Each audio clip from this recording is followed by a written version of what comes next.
I'd argue that many people don't come to church is because they cannot differentiate between the church and the world. If I come to church, the church folk act just like the people out there in the street.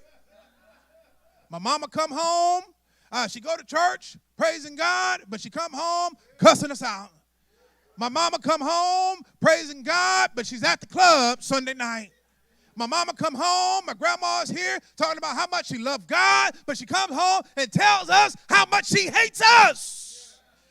How can we talk about how much we love God, yet we hate our brothers who we see daily? We've got to love each other. And so they began to mock them and said, they're full of wine. But Peter, somebody say, Brother Peter. Brother Peter stood up and said, no, brethren. Listen here. I just can't let you talk about the Lord like that. I can't let you talk about what's going on there. I can't sit here and allow you to sit here and talk about this moment in time. How many of you have any boldness for God? How many of you are bold for God?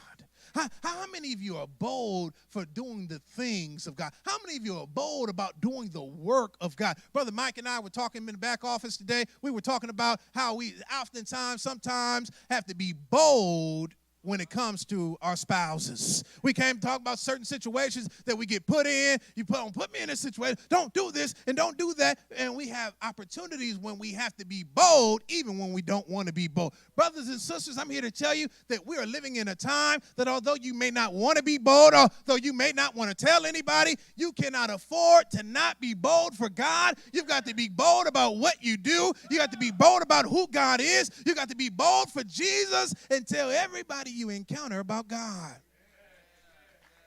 You have no shame. You have no shame in telling everybody that you graduated from USC. You've got no shame about telling folks that you graduated from Harvard. You've got no shame about telling folk about your position on your job. You know I'm the boss down there. You know I run the show. You know they do what I tell them to do when I tell them to do it. Don't you know that I'm in charge? You have no problem telling them about your zip code that you live in. You have no problem telling everybody about how much money you spent to get your hair done. You have no problem telling anybody about the new car that you bought. You have no problem telling anybody about the clothes that you bought. But you've got a problem telling people about Jesus.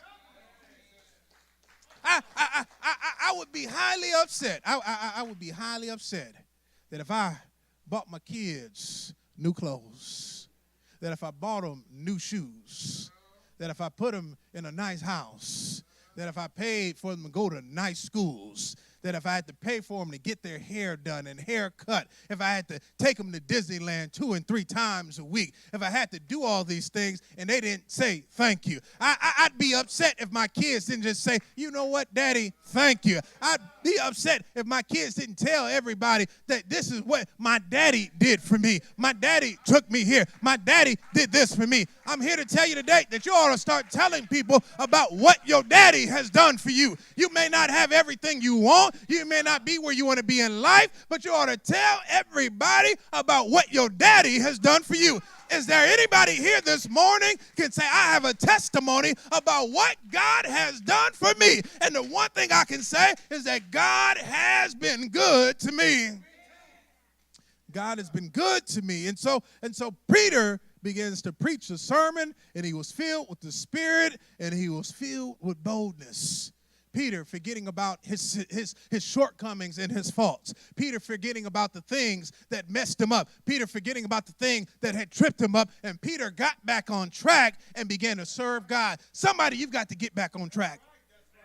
You've got to get back on track.